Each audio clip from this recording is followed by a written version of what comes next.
परमेश्वर का स्तुति हो।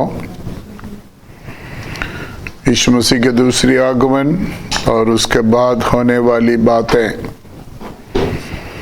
इस बाइबल क्लास का पार्ट 5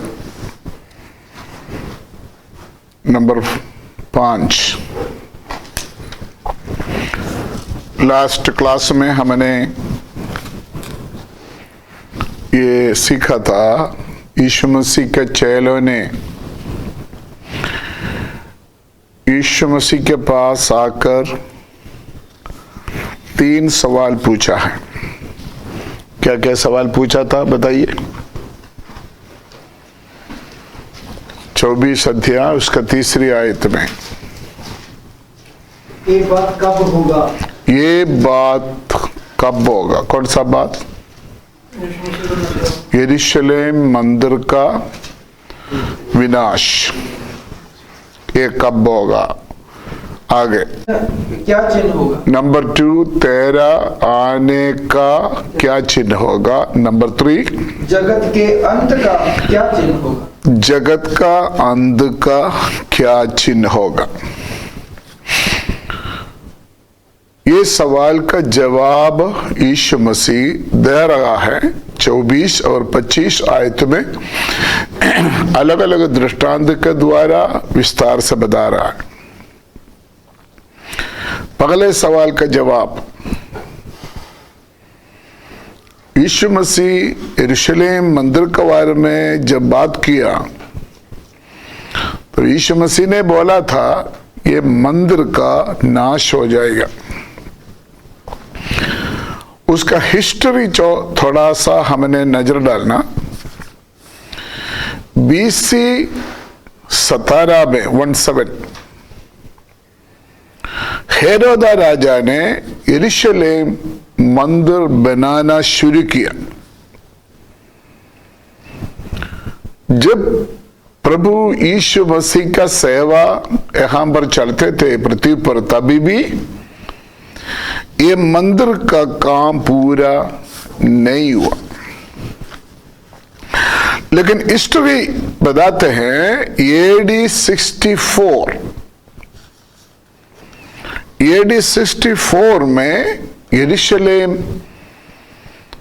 मंदिर का काम पूरा हो गया। उस समय उस मंदिर का ब्यूटी, सुंदरता बहुत ज्यादा था। इतना ही नहीं है, उसमें लगा हुआ हर चीज बहुत ज्यादा कॉस्टली था, महंगे वस्तु था। हिस्ट्री में लिखा है हेरोदा राजा ने यरूशलेम मंदिर के लिए एक गिफ्ट दिया। वो गिफ्ट है अंगूर की कुलजा बोलते हैं, जो फल का अंगूर के साथ क्या लिखते हैं? कुलछा।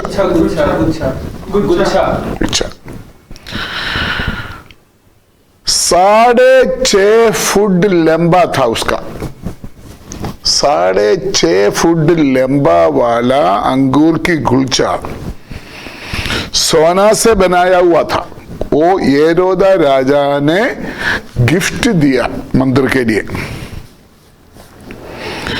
इसी तरह उस मंदिर में जो कुछ दान आते थे, बहुत कॉस्टली चीज आते थे। लेकिन यीशु मसीह ने क्या बोला था? ये मंदिर पत्थर के ऊपर पत्थर नहीं रखेगा। AD 70 में ये भवन का सत्यानाश हुआ है।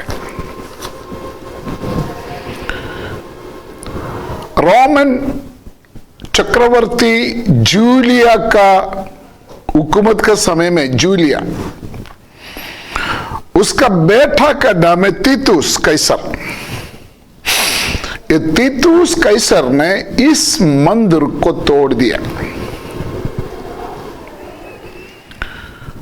उसका जो नींव की पत्थर को बाहर लेके आए।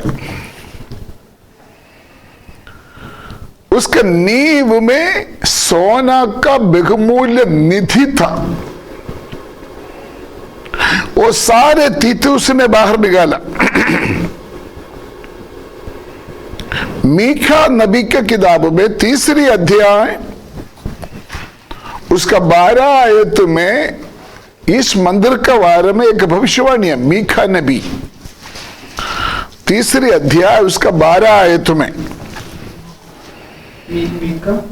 मीखा 3 का 12, इसलिए तुम्हारे कारण सिय्योन जोत कर खेत बनाया जाएगा। क्या बनाया जाएगा? सिय्योन जोत कर खेत। उसका मतलब जैसे खेत में मिट्टी को क्या करता है? हल चलाते हैं, इसी तरह मंदिर में होगा। सिय्योन, सिय्योन मतलब इस्राएल को बताते हैं, यरूशलेम को बताते हैं। यह भविष्यवाणी था। ये बात रोमन चक्रवर्ती जूलिया का बेटा तीतो उसके द्वारा हो गया। मंदिर का सत्यानाश हो गया। मीखा नबी ने जो भविष्यवाणी किया था मंदिर का क्या हाल होगा,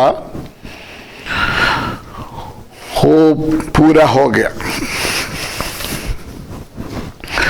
इतिहास में लिखा है, शायद आप लोग जानते होगा, यहूदियों के बीच में एक बहुत बड़ा हिस्टोरियन, इतिहास रचने वाला व्यक्ति था जोसेफस। हमेशा ये नाम याद रखना सभी। जोसेफस अपना हिस्ट्री में बताया, उस मंदिर में इस्तेमाल किया हुआ पत्थर जो है, पत्थर, वो पत्थर का लंबाई 20 लेके 17 तक फुट लंबा था। तो अभी मानकर चलो कितना बड़ा पत्थर है। 20 लेके 17 तक फुट लंबा पत्थर उस मंदिर में इस्तेमाल किया गया है। 12 फुट ऊंचाई, 10 फुट चौड़ाई वाला पत्थर, और एक पत्थर को 100 टन तक वेट था। यरूशलेम मंदिर में इस्तेमाल किया हुआ पत्थर का जो वेट है 100 टन तक था। जोसेफस अपना हिस्ट्री बुक में लिखा हुआ है। लेकिन AD 17 में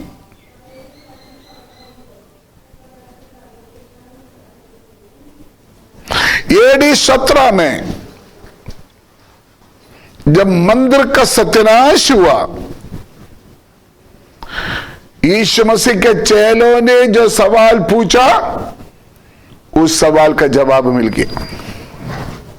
कौन सा सवाल पूछा था? ये कब होगा? कौन सा बात है? यरूशलेम मंदिर का सत्यानाश कब होगा? AD 17 में यह बात पूरा हो गया। लूका का इंजिल में उसका बारे में विस्तार से बताया हुआ है। लूका 21 अध्याय 20 से 24 तक आयत में विस्तार से लिखा है। लेकिन मत्ती के इंजिल में ज्यादा एक्सप्लेनेशन नहीं है।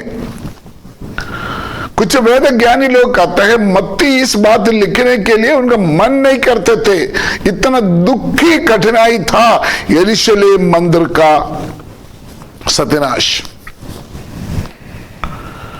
यीशु मसीह के चेले 3 सवाल पूछा यीशु मसीह से, वो कब होगा? यरूशलेम मंदिर का सत्यानाश कब होगा? उसका आंसर हिस्ट्री में हो गया। दूसरा सवाल क्या था?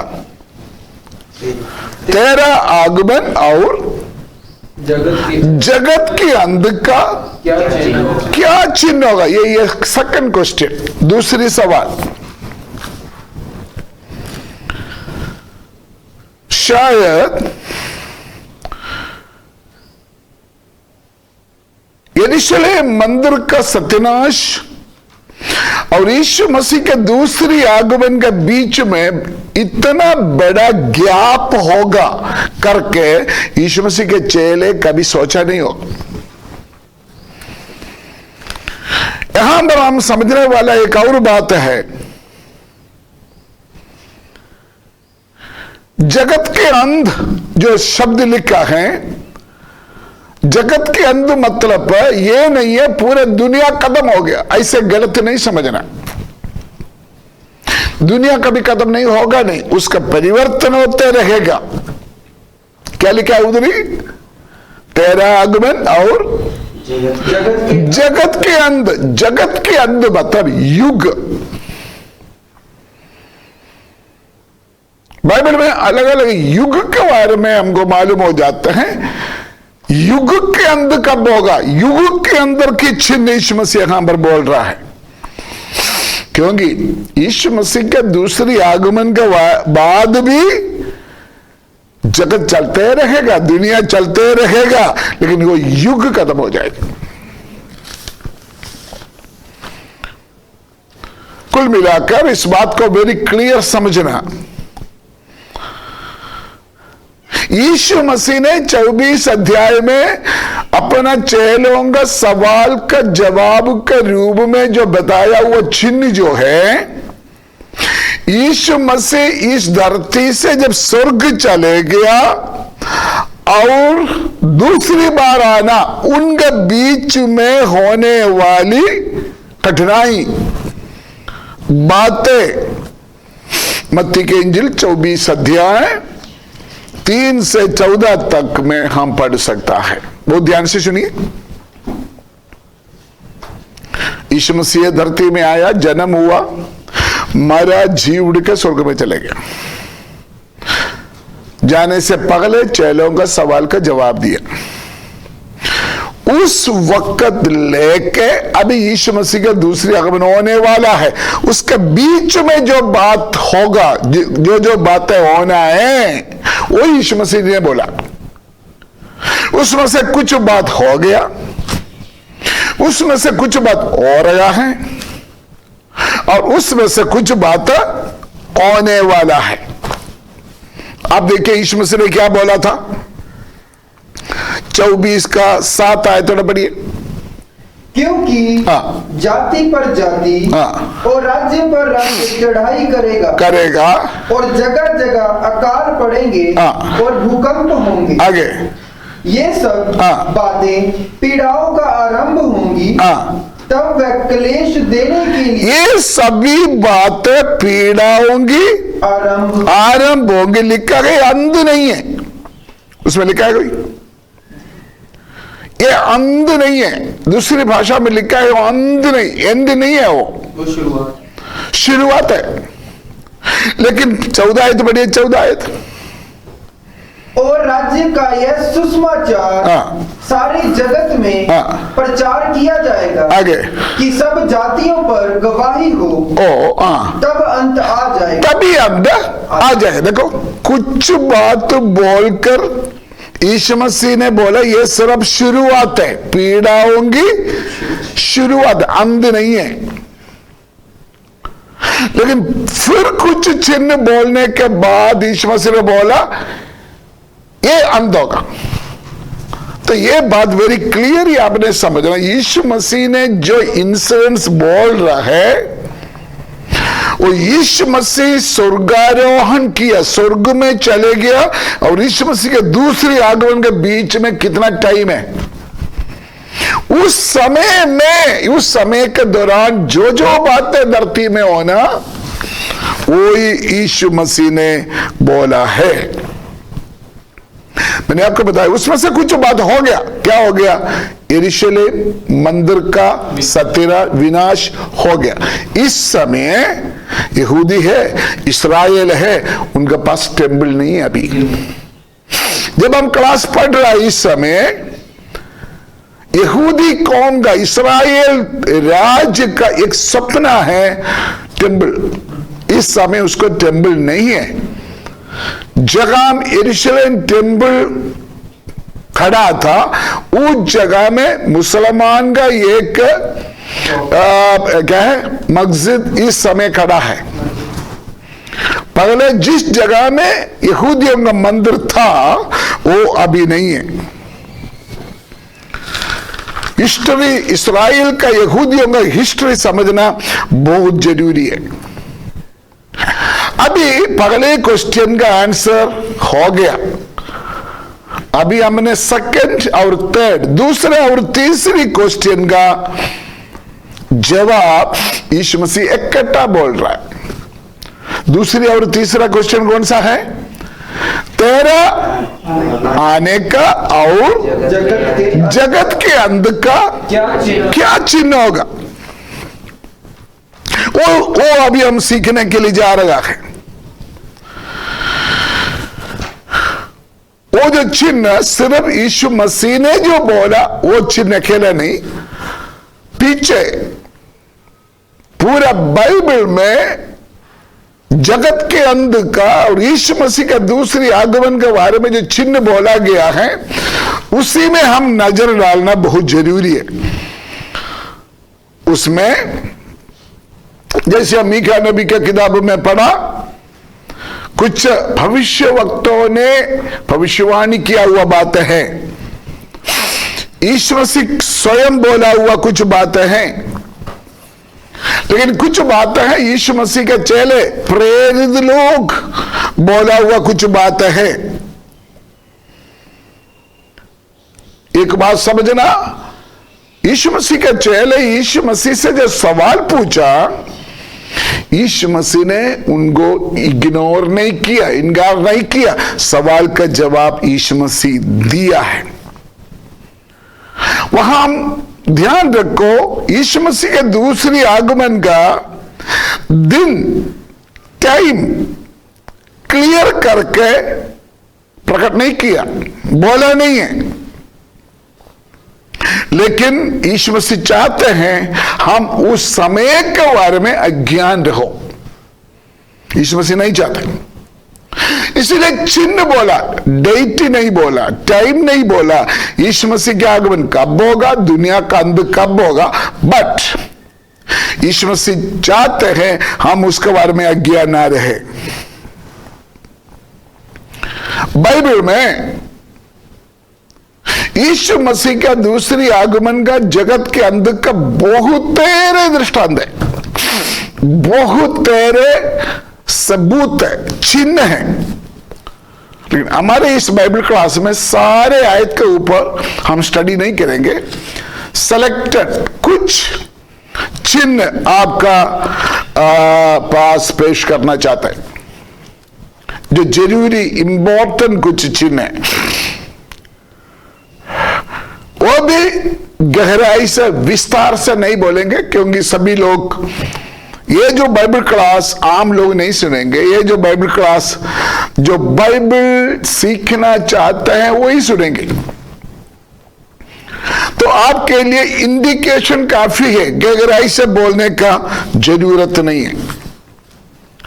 इसलिए आगे कुछ क्लासेस यीशु मसीह के दूसरे आगमन और जगत के अंत का कुछ चिन्ह, जो भविष्यवक्ताओं ने बोला, जो यीशु मसीह ने बोला, जो प्रेरितों ने बोला, उसी के ऊपर हम ध्यान करने के लिए जा रहा है। इस समय सबसे इंपॉर्टेंट, सबसे मेन एक चिन्ह,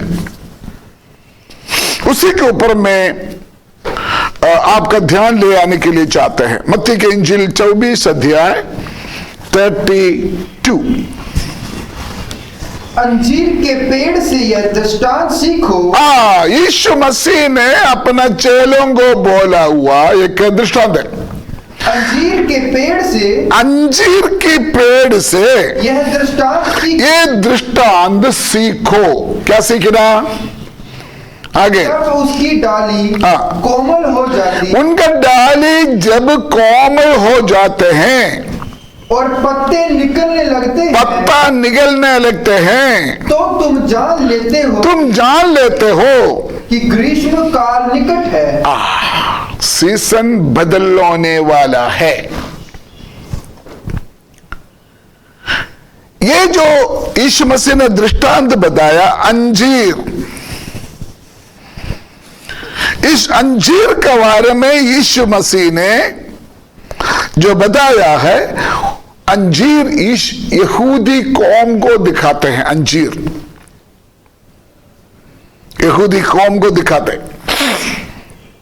ये सेम बात यहूदियों के बारे में भविष्यवाणी है।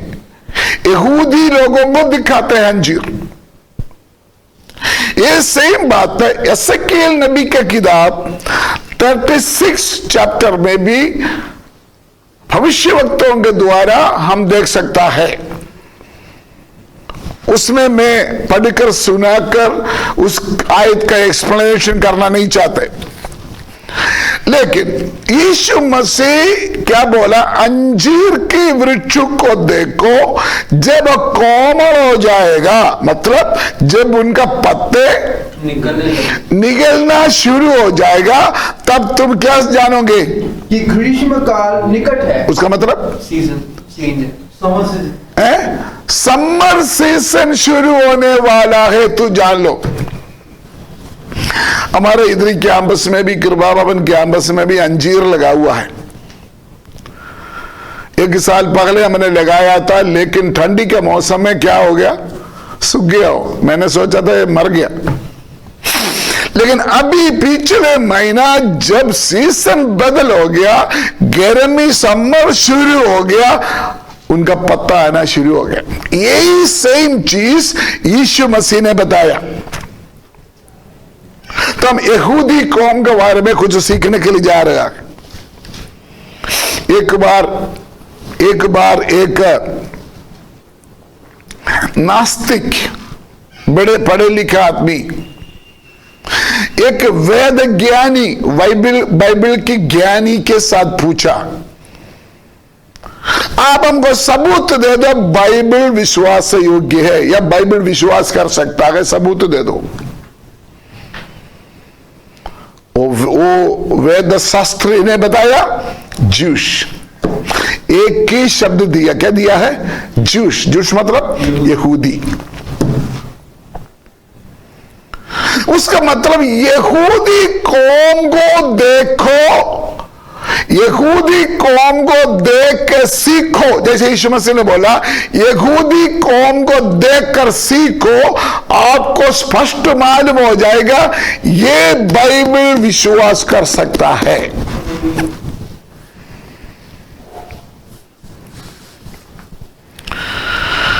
इसलिए यीशु मसीह ने जब चिन्ह बताया, यीशु मसीह ने बोला अंजीर को देख के क्या करो, सीखो।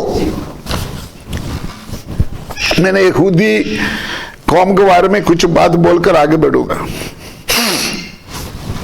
हमारे पास क्लॉक है, हम हर समय क्लॉक को देखते हैं ना। ब्रेकफास्ट का समय आ गया, लंच का समय आ गया, डिनर का समय आ गया, सुबह हो गया, शाम को हो गया, शाम को फैमिली प्रेयर का टाइम हो गया। सारे टाइम कौन बताते हो, क्लॉक, घड़ी। बस आज इस धरती का क्लॉक है यहूदी। यहूदी जाति जो है, यहूदी कौम जो है, ये पूरा संसार का घड़ी मान सकते हैं। मैं यहूदी कौम के बारे में सारे न्यूज इकट्ठा करते हैं।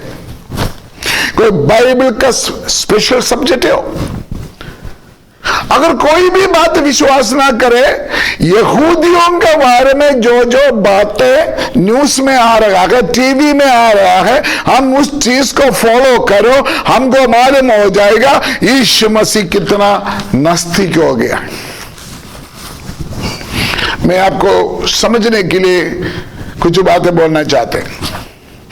जब यीशु मसीह ने इस धरती में था, 3 वृक्ष के बारे में यीशु मसीह एग्जाम्पल के रूप में इस्तेमाल करते थे। एक है अंजीर, दूसरा है दाख की बारी। दाख की बारी को क्या बोलते हैं, दाखलता। तीसरा है जैतून, ओलिव। ये तीनों यहूदी कौम को दिखाते हैं।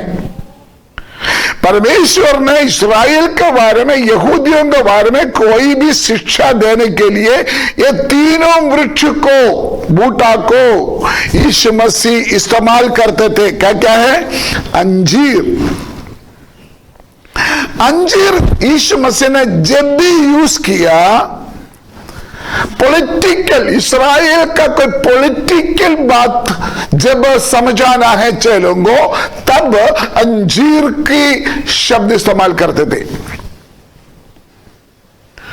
लेकिन इस्राएल लोगों का आत्मिक बात, स्पिरिचुअल बात जब बोलेगा, तब यीशु मसीह ने दाग की बारी के बारे में एक शामिल यूज करते थे। आपको मालूम है, यूहन्ना 15 अध्याय में हम पढ़ सकता है दाग की बारी। यशायाह 5 अध्याय में भी इसके बारे में हमको मालूम हो जाता है। इस्राएल कौम को, इस्राएल यहूदी कौम को एक दाग की बारी के द्वारा यशायाह 5 में एक्सप्लेन किया हुआ है। लेकिन जब इस्राएल कौम का रिलीजियस स्पिरिट, रिलीजियस आत्मिकता हो रहा है, रिलीजियस हो रहा है, रिलीजियस बात बोलने के लिए, समझाने के लिए यीशु मसीह ने जैतून का शब्द इस्तेमाल किया है, ओलिव इस्तेमाल किया है। रोमियो की पत्री 11 का 17 तो न पढ़िए। रोमियो 11 का 17। पर यदि कुछ डालियां तोड़ दी गई और तू जंगली जैतून होकर, देखो जैतून का शब्द इस्तेमाल, जंगली जैतून होकर उनमें साटा गया और जैतून की जड़ की चिकनाई का बागी हुआ है। अभी देखो जैतून, आप ध्यान से सुना, यीशु मसीह ने इस्राएल के ऊपर कोई भी शिक्षा देना हो, यीशु मसीह ने 3 वृक्ष को यूज करते थे। नंबर 1 अंजीर। कब इस्तेमाल किया अंजीर को? पॉलिटिकल बात है। पॉलिटिकल ये क्या बोलते हैं हिंदी में? राजनीति नहीं है, सामाजिक। करेक्ट, सामाजिक बात तो बोलने के लिए, शिक्षा दिखाने के लिए यीशु मसीह ने अंजीर को इस्तेमाल किया। लेकिन दाग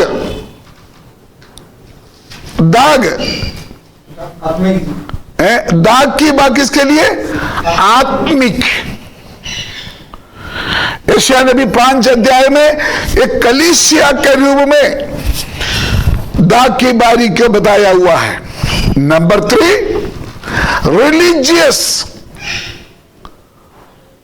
भावना के बारे में जब यीशु मसीह ने शिक्षा देने के लिए जैतून को इस्तेमाल करते थे। अभी अपना पॉइंट में वापस आते हैं। अंजीर जब कोमल हो जाते हैं या अंजीर की नया पत्ता निकलना शुरू हो जाएगा, तुम लोग जानोगे, क्या जानोगे? ग्रीष्म काल निकट है। समर सीजन शुरू होने वाला है। ओ आए तो बुरा पढ़िए थोड़ा, 24 का 32।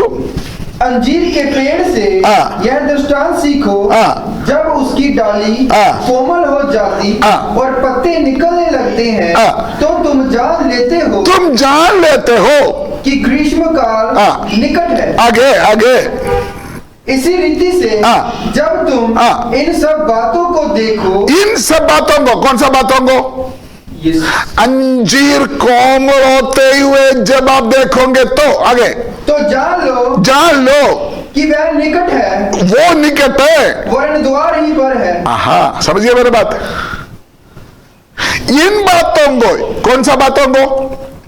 इस्राएल जब कोमल हो जाता है, इस्राएल जो ताजा फ्रेश होना शुरू हो जाएगा, ये बात देखोगे तब आपको मालूम हो जाएगा वो निकट है। सिर्फ निकट नहीं है, क्या लिखा है? वो द्वार पर है, एकदम क्लोज। यीशु मसीह के दूसरी आगमन का चिन्ह जब हम स्टडी करते सबसे इंपॉर्टेंट एक चिन्ह है इस्राएल को, यहूदी को। ओके, मुझे मालूम है साधारण क्रिश्चियन विश्वासी लोगों को इस्राएल का पीछे हिस्ट्री नहीं पता। इस्राएल लोग बोलते हैं, लेकिन उसका हिस्ट्री नहीं पता। क्योंकि आजकल चर्च में यीशु मसीह जंगा करते, यीशु मसीह बरकतें देते, यीशु मसीह बैंक में पैसा डालते, यीशु मसीह डॉलर देते, यीशु मसीह मुंडा देते हैं, यीशु मसीह कोटी देते, बस वही प्रचार है। बाकी तो बाइबल से कोई सुनाता नहीं है कोई, क्योंकि ये वचन सीखने के लिए लोग कम आएगा। लेकिन इस्राएल का हिस्ट्री क्या है समझने वाला आप थोड़ा ध्यान से सुनिए। परमेश्वर ने अब्राहम को बुलाकर बाहर लेके आए। आपको मालूम है अब्राहम का घर किधर है? हमारा इस समय का भाषा में बोला था इराक। इराक में ऊर नाम एक शहर था, ऊर। इराक में ऊर नाम एक जगह से परमेश्वर ने अब्राहम को बुलाकर बाहर लेके आया। अब्राहम को एक बेटा बन गया। क्या नाम है उसका नाम? इसहाक। इसहाक से और एक बेटा बन गया, किसका नाम है? याकूब। मैं शॉर्ट बोल रहा हूं, इसका बीच में हिस्ट्री बहुत है।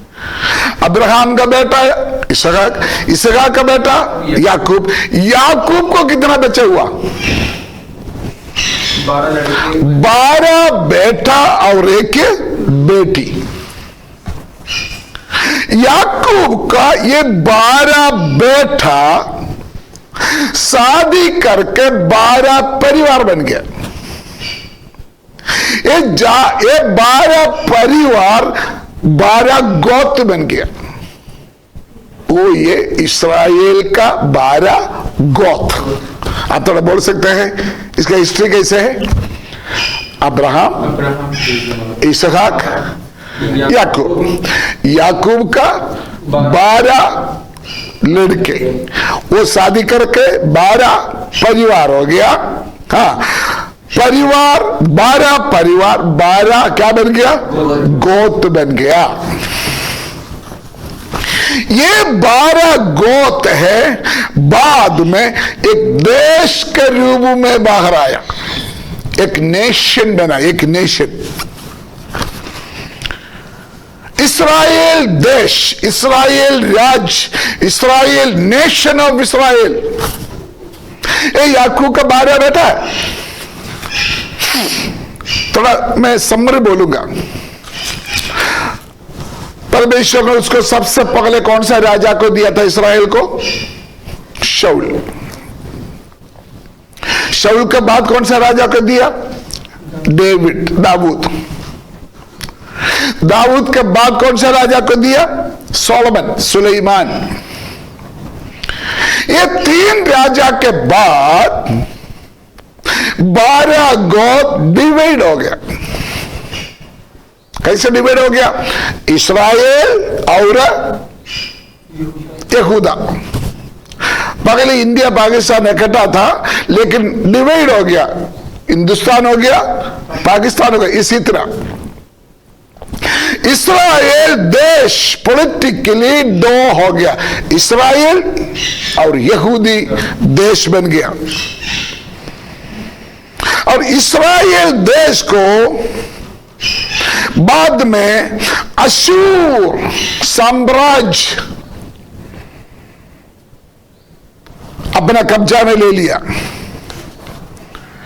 यहूदा देश को बाबिलोन अपना कब्जा में ले लिया। हिस्ट्री है। 600 साल 600 ईयर्स इस्राएल के पास अपना देश था, अपना गवर्नमेंट था।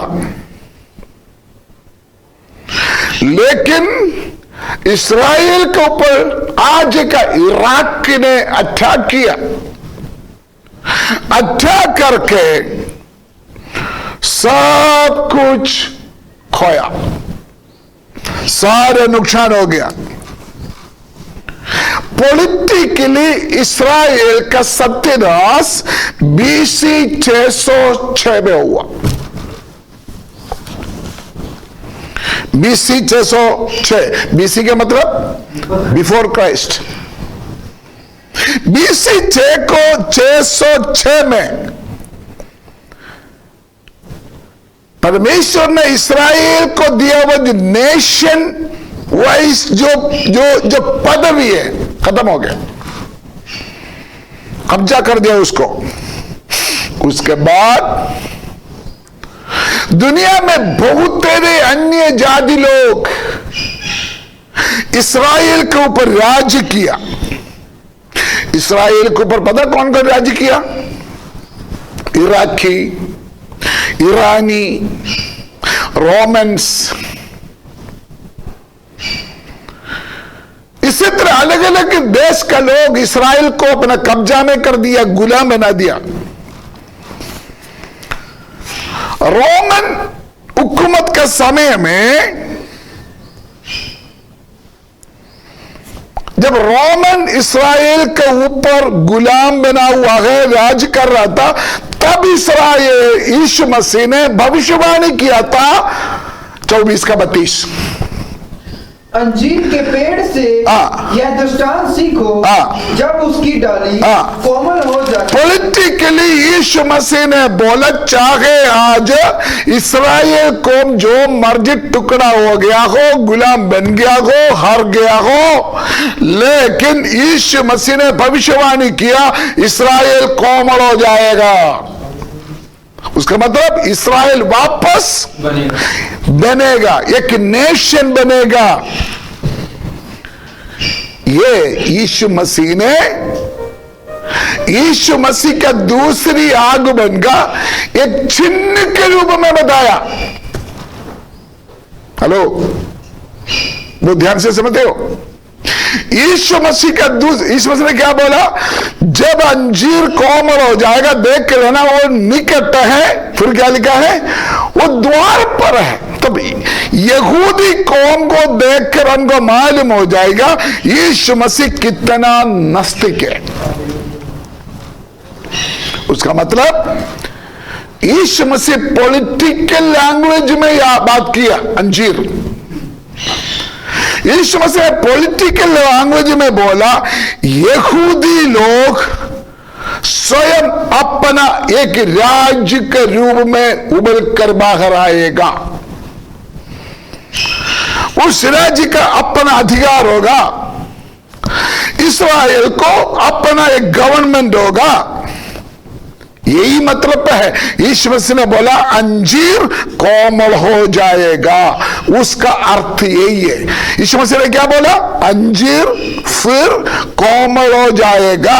उसका अर्थ है इस्राएल टूट चुका है, खत्म हो चुका है, लेकिन दोबारा एक नेशन बन जाएगा, एक देश बन जाएगा, एक गवर्नमेंट हो जाएगा।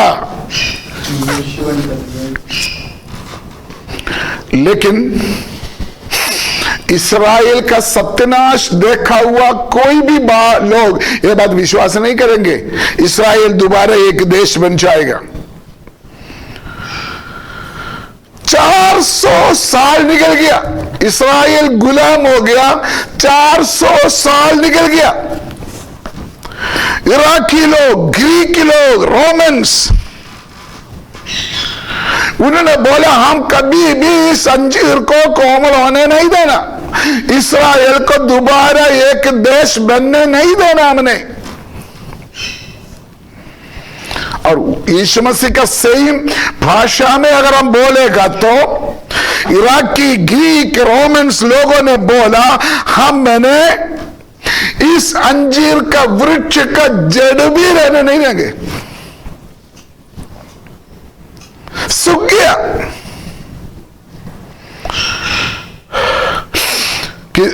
किसी समय में किसी ने बोला दुनिया में यहूदी नाम एक शब्द नहीं होगा, यहूदी नाम एक शख्स नहीं होगा धरती में। इतना चैलेंज किया हुआ यहूदियों को, इतना वैर था यहूदी कौम के साथ।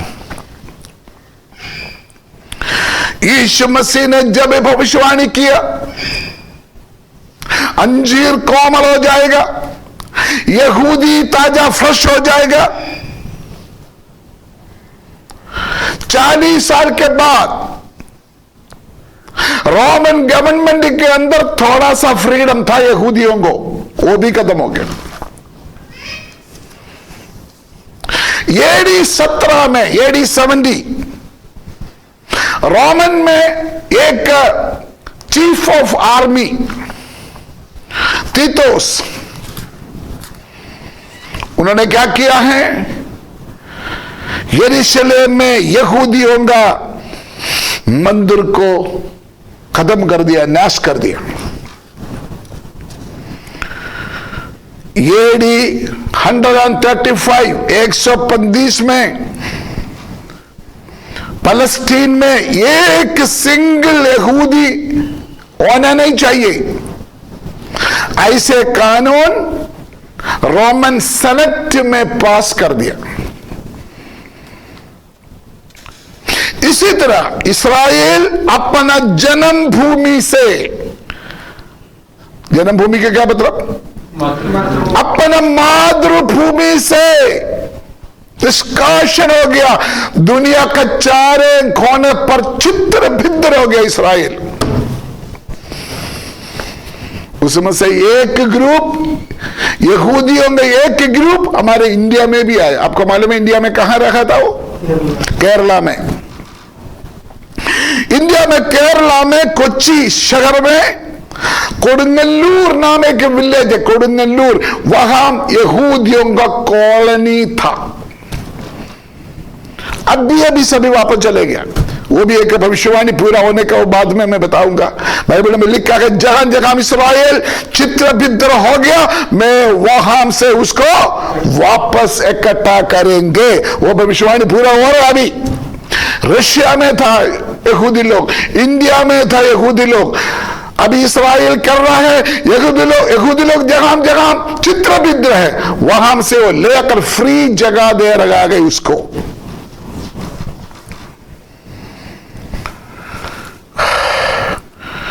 लेकिन यीशु मसीह ने भविष्यवाणी किया। क्या भविष्यवाणी किया था?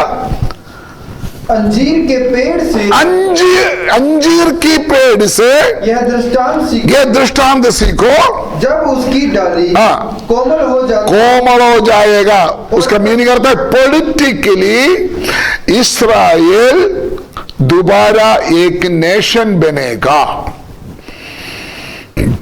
अन्य शक्ति ने उसको खत्म कर दिया, उसका जड़ भी जला दिया, मंदिर तोड़ दिया, सब कुछ खत्म हो गया। लेकिन यीशु मसीह ने भविष्यवाणी किया, मेरा नस्तिक होगा, मेरा आना का नस्तिक होगा, तब छिन्न होगा, इस्राएल दोबारा एक नेशन बन जाएगा।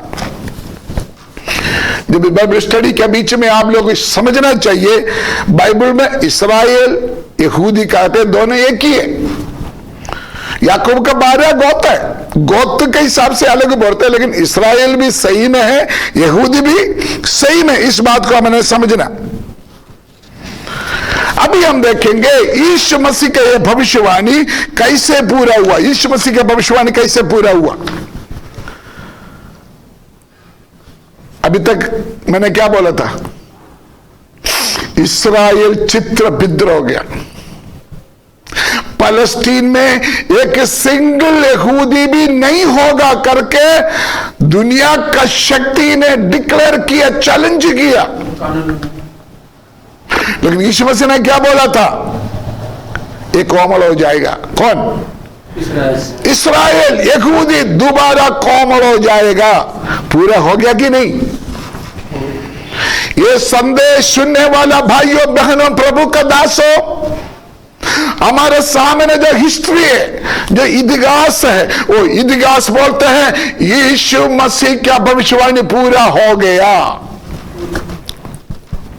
1948 मई महीना 14 तारीख यहूदी को दोबारा अपना नेशन बनाया।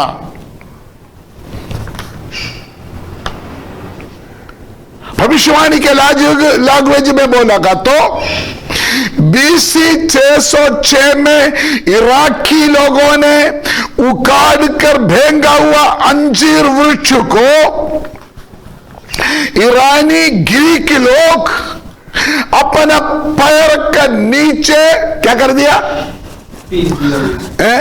रगड़ा दिया, भेज दिया। लेकिन 1948 में मई 14 तारीख इस्राएल देश में एक छोटा सा जगह तैयार करके इस वृक्ष को नया सिर से लगा दिया। मैं एक बात बताऊं, पूरा दुनिया का हिस्ट्री देखो, इंडिया का हिस्ट्री, चाइना का हिस्ट्री, अमेरिका का हिस्ट्री, पाकिस्तान की सारी हिस्ट्री देखो, इतना बुरी तरीका से खत्म हो चुका हुआ एक कौम,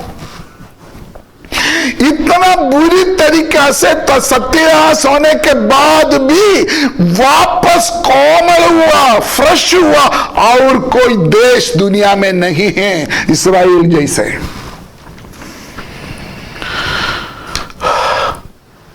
213 तक आ गया, इस्राएल फैलना शुरू हो गया।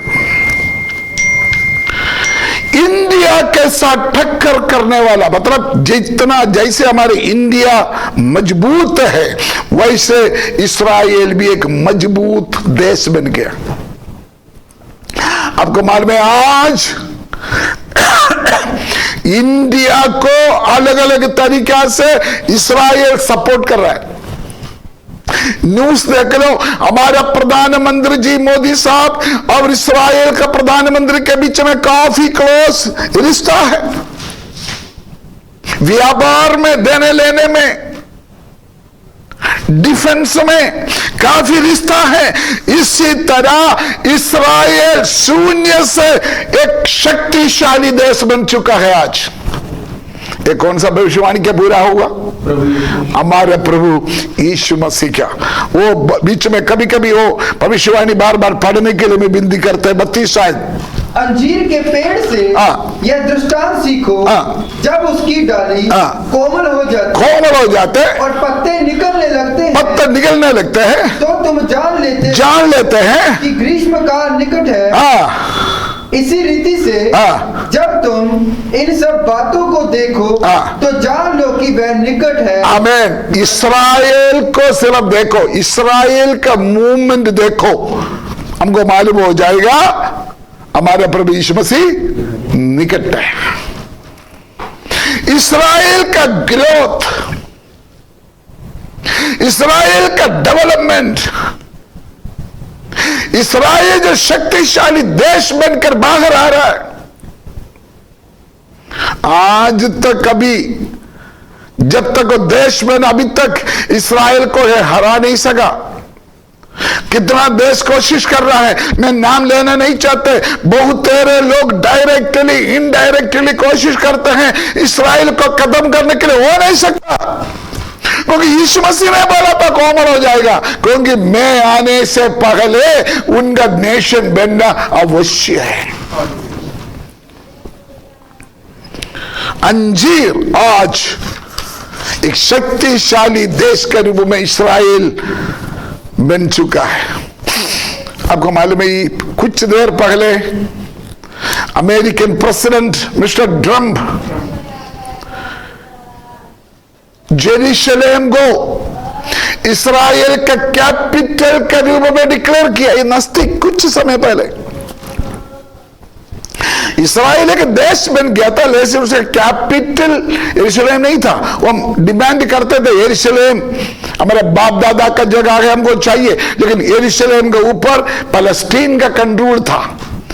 अभी इस समय का अमेरिकन प्रेसिडेंट ट्रंप उन्होंने डिक्लेयर किया है यरूशलेम इस्राएल का कैपिटल होगा। कैपिटल मतलब राजधानी बन गया है।